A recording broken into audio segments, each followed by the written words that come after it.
அனைவருக்கும் வணக்கம். படம் பார்த்துருப்பீங்கன்னு நினைக்கிறேன். கன்னிமாடம் பார்த்துட்டு என்ன பண்ணுறதுனே தெரியாமல் நிராகதியாக நிற்கும்போது நீங்கள் தான் என்னை காப்பாற்றினீங்க. அதே மாதிரி என்னோட உதவியாளர் பெருமாள், அவரும் இப்போது உங்களை நம்பி தான் உட்காந்துருக்காரு. அவரை காப்பாற்றி விட்டுருங்க. சின்ன சின்ன தவறு இல்லாமல் படங்கள் எடுக்க முடியாது. அந்த தவறுகள் அவரும் பண்ணியிருப்பாருன்னு நினைக்கிறேன். அதை எழுதாதீங்க. உங்களுக்கு பிடிச்சதை மட்டும் எழுதுங்க. இந்த திரைப்படம் வெற்றி அடைகிறதுக்கு என்னுடைய வாழ்த்துக்கள்.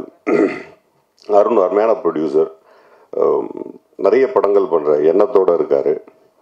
இந்த படம் நீங்கள் எழுதுகிற ரிவ்யூனால ஏதோ அவர் போட்ட காசை எடுத்துட்டாருன்னா என்ன மாதிரி இன்னும் சில இயக்குநர்களோ ரவி மாதிரி ஹீரோஸோ இன்னும் நிறையா அவரோட ட்ராவல் பண்ண முடியும். அதுக்காகவே இந்த திரைப்படம் வெற்றி அடையணும். இந்த டீமில் உழைச்ச அத்தனை பேருக்கும் என்னுடைய வாழ்த்துக்களும் நன்றிகளும். தேங்க்யூ. வணக்கம் எல்லாருக்கும். மியூசிக் டைரக்டர் நான் இந்த படம் மியூசிக் பண்ணியிருக்கேன். இது என்னோடய ஃபர்ஸ்ட் ஃபிலிம்.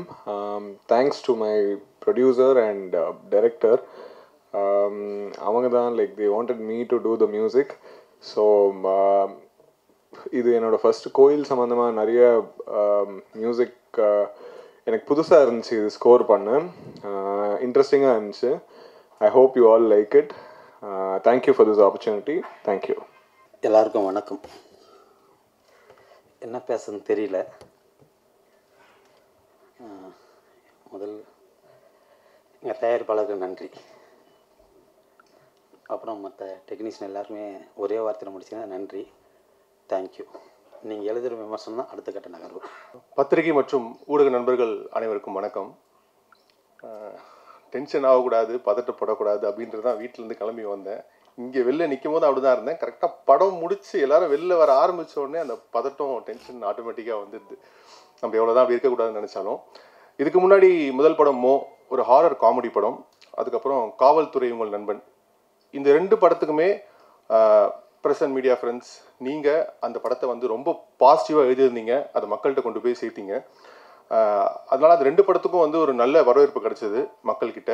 ஸோ என்னோடய கேரக்டரும் நல்லா நடிச்சிருக்கீங்க, நடிக்க தெரியுது அப்படின்னு சொல்லி நிறைய பேர் என்கிட்ட சொன்னாங்க.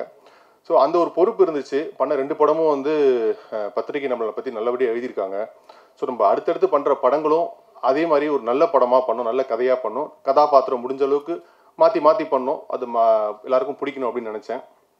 ஸோ அதே மாதிரி இந்த படத்தை சூஸ் பண்ணியிருக்கேன். நந்திவர்மன் இந்த வெள்ளிக்கிழமை 29ஆம் தேதி ரிலீஸ் ஆகுது. நீங்கள் படம் இப்போ எல்லாம் பார்த்துட்டீங்க, உங்களுக்கு தெரியும். ஆக்சுவலாக இந்த படம் ஒரு பட்ஜெட்டில் கால்குலேட்டிவாக எடுக்கக்கூடிய படம், கதை கிடையாது. ஆக்சுவலாக இந்த கதையே கொஞ்சம் டஃப்பான டாஸ்க் தான். ஒரு புது ப்ரொடியூசருக்கும் சரி, ஒரு புது ஃபஸ்ட்டு படம் பண்ணுற டேரக்டருக்கும் சரி. பட் இருந்தாலுமே வித்தியாசமான ஒரு படம் ஒன்று பண்ண, ஒரு கதை ரெகுலரான ஃபார்மேட்டில் இருக்கக்கூடாது அப்படின்னு சொல்லி ஒரு சேலஞ்சாக எடுத்து தான் இந்த படத்தை ஆரம்பித்தாங்க. 2-3 ஹீரோ கிட்ட முன்னாடி கதை சொல்லியிருந்தாங்க. அதுக்கப்புறம் எங்கிட்ட டேரக்டர் கதை சொன்னார், இந்த படம் நீங்கள் பண்ணணும் அப்படின்னு சொல்லிட்டு. கதை கேட்டோடனே ஒரு இன்ட்ரெஸ்டிங் ஃபேக்ட் இருந்துச்சு. கண்டிப்பாக இது ஸ்க்ரீனில் கன்வெர்ட் ஆகும் அப்படின்னு சொல்லி, இது எப்படி பண்ண போகிறாங்க அப்படின்றது சின்ன கொஸ்டின் மார்க் இருந்துச்சு. அதுக்காக ப்ரொடியூசரை மீட் பண்ண உடனே சினிமா மேலே அவ்வளோ பெரிய பேஷன் அவருக்கு. வேற ஒரு துறையில் இருந்தாலும், அவ்வளோ பிஸியாக இருந்தாலும், சினிமாவில் ஜெயிக்கணும், சினிமாவில் ப்ரூவ் பண்ணணும், அந்த ஆர்வம் எல்லாருக்குமே வராது. எத்தனையோ பேர்கிட்ட எவ்வளோ பணம் இருந்தாலும் சினிமாவில் ப்ரூவ் பண்ணணும், சினிமாவில் போய் ஜெயிக்கணும்னு ஒரு ப்ரொடியூசருக்கு வர ஆர்வம் இருக்குல்ல, அது இண்டஸ்ட்ரிக்கு ரொம்ப ஹெல்த்தியான விஷயம். ஸோ அது நம்ம எங்கள் ப்ரொடியூசர்கிட்ட இருந்துச்சு. அந்த வகையில் இந்த டீம் ஆக்சுவலாக பிளஸ்டு அவரோட கீழே படம் பண்ணுறதுக்கு. அண்டு இந்த படத்தில் நிறைய பேர் ஃபர்ஸ்ட் மூவி நிறைய பேருக்கு ஆக்சுவலாக பார்த்தீங்கன்னா டேரக்டருக்கு, ப்ரொடியூசருக்கு, மியூசிக் டைரக்டர் ஜெராட் ஃபெலிக்ஸ்க்கு, அப்புறம் ஹீரோயின் ஆஷா வெங்கடேஷ், நிறைய பேர் இன்றைக்கி வர முடியல. ஸோ அவங்க எல்லாருக்கும் முதல் படம். ஸோ இந்த படத்தில் எங்களோட சின்சியர் எஃபர்ட்ஸை படத்தில் கொடுத்துருக்கோம். உங்களுக்கு பிடிக்கணும், மக்களுக்கு பிடிக்கணும் அப்படின்னு சொல்லிட்டு இந்த படத்தை நீங்கள் தான் மக்கள்கிட்ட கொண்டு போய் சேர்க்கணும். கண்டிப்பாக படம் பார்த்துட்டீங்க, உங்களுக்கு என்ன தோணுதோ அதை நீங்கள் எழுத போகிறீங்க. அதில் இந்த டீமை நீங்கள் சேவ் பண்ணணும்னு நினச்சிங்கன்னா, பாசிட்டிவ்ஸ்லாம் நீங்கள் எடுத்து சொன்னீங்கன்னா மக்கள் கண்டிப்பாக படம் பார்க்க வருவாங்க. இப்போது ஒரு 2 days முன்னாடி 2 நாளாக கோயிலுக்கு போயிட்டுருக்கேன். ஸோ படம் ரிலீஸ் ஆகும்போது ஒரு பதட்டம் வரும்ல, படம் கண்டிப்பாக ஜெயிக்கணும் அப்படின்னு சொல்லிட்டு. இப்போ நான் கோயிலில் போய் வேண்டது கண்டிப்பாக எனக்காக கூட இல்லை, உண்மையாக சொல்கிறேன். உங்களுக்கு முன்னாடி இன்றைக்கி 2 பேருக்காக வேணும் இந்த படம் ஜெயிக்கணும் அப்படின்னு சொல்லிட்டு.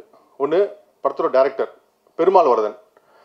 கிட்டத்தட்ட சினிமாவில் ஒரு 10-15 வருஷம் ட்ராவல் பண்ணி வந்திருக்காரு. ஏன்னா ஒரு டைரக்டருக்கு முதல் படம் எவ்வளோ முக்கியம் அப்படின்றது எனக்கு தெரியும். ஏன்னா நான் ஒரு டேரக்டரோட கூடிய ட்ராவல் பண்ணியிருக்கேன் ஒரு 10-15 இயர்ஸ். அவங்களோட அந்த ஒரு பெயின், அந்த ஒரு ஆசை, அந்த எமோஷன்ஸ் எல்லாமே உள்ளே இருக்கும். ஸோ இவருமே வந்து இந்த கதையை வந்து அவ்வளோ தூரம் கொண்டு வந்து இந்த படத்தை மக்கள்கிட்ட சேர்க்கணும்னு சொல்லி அவ்வளோ ஹார்ட் ஒர்க் பண்ணியிருக்காரு. கண்டிப்பாக இந்த படத்தில் ஆக்சுவலாக சொல்லப்போனால் அவருக்கு நிறைய இழப்புகள், ஈவன் ஒரு பர்சனல் லாஸ் கூட. ஸோ அந்த எல்லா வழியுமே தாங்கிட்டு இந்த படம் இன்னைக்கு ரிலீஸ் ஆகணும், ஜெயிக்கணுன்ற ஒரு வெயிட்டிங்கில், ஒரு காத்திருப்பில் இருக்கார். கண்டிப்பாக இந்த படம் அவருக்கு இதை கொடுக்குன்ற நான் நம்புகிறேன். இந்த படம் ஜெயிக்கணும். அண்டு ரெண்டாவது எங்களோட ப்ரொடியூசர் அருண்குமார். சினிமா துறைக்கு வந்து ப்ரொடியூசர்ஸ் எவ்வளோ முக்கியம் அப்படின்றது வந்து முதல் சான்ஸுக்கு ஒரு 10 வருஷம் வெயிட் பண்ண ஒருத்தட்ட கேட்டால் உங்களுக்கு தெரியும். என்னால் அந்தளவுக்கு வெயிட் பண்ணியிருக்கேன். ப்ரொடியூசருக்காக அவ்வளோ ஆஃபீஸ் ஏறி இறங்கியிருக்கேன் வாய்ப்பு கிடைக்கிறதுக்கு. ஸோ இந்த படத்தில் பார்த்தீங்கன்னா இந்த கதையை அவர்கிட்ட போய் சொன்ன டே 1லேருந்தே இந்த படத்தை எப்படிலாம் பண்ணலாம், எவ்வளோ தூரம் இந்த படத்தை பெஸ்ட்டாக கொடுக்கலாம், மக்களுக்கு இந்த படம் எப்படி பிடிக்க வைக்கலாம், சின்ன சின்ன செலவெல்லாம் இல்லாமல் எங்கெங்கெல்லாம் படத்துக்கு செலவு பண்ணுமோ அங்கே எல்லாமே செலவு பண்ணி பண்ணார். இப்போ இந்த ரிலீஸ்க்கு ஒரு 2 வாரமாக ஒரு டைரக்ஷன் டீமில் இருக்க ஒரு ஏடி, லாஸ்ட் ஏடி எந்த அளவுக்கு ஓடி ஓடி ஒர்க் பண்ணுவானோ ப்ரொடியூசர் வந்து அந்த அளவுக்கு ஓடி ஓடி ஒர்க் பண்ணிட்டு இருக்காரு படத்தை கொண்டு போய் சேர்க்கணும்னு சொல்லிட்டு. அண்ட் அது ஒரு பெரிய கிஃப்ட். இன்னைக்கு வந்து நம்ம பணம் இருக்கும்போது படம் எடுத்துடலாம், அந்த படத்தை மார்க்கெட்டிங் பண்ணி பொசிஷன் பண்ணி மக்கள்கிட்ட கொண்டு போய் சேர்க்கறது சாதாரண விஷயமே கிடையாது. அப்படி ஒரு ப்ரொடியூசர் எங்களுக்கு கிடைச்சதில் எங்கள் டீம் வந்து ஆக்சுவலாக வந்து அவருக்கு தேங்க்ஸ் சொல்லணும். அதை நான் இந்த ஸ்டேஜில் உங்களுக்கு சொல்லிக்கிறேன் பிரதர். கண்டிப்பாக படம் 2 நாள் ரிலீஸ் ஆக போகுது. மக்களுக்கு இந்த படம் கண்டிப்பாக பிடிக்குன்ற நம்பிக்கையில் இந்த படம் பண்ணியிருக்கோம். அண்ட் நீங்கள் எல்லாமே படத்தை கொண்டு போய் மக்கள்கிட்ட சேர்க்கணும். Thank you so much. நன்றி. ரொம்ப கஷ்டப்பட்டு எடுத்திருக்கோம். நல்லபடியாக எழுதுங்க. உங்களோட சப்போர்ட் இருந்தால் இந்த படம் கண்டிப்பாக ஜெயிக்கும். ஹீரோயின் இப்போ தான் ஃபோன் பண்ணாங்க, அவங்களால பெங்களூரில் இருக்காங்க, வர முடியல. சொல்லிடுறேன், இந்த படத்தை ஜெயிக்க வைக்க வேண்டியது உங்கள் பொறுப்பு. மிக்க நன்றி.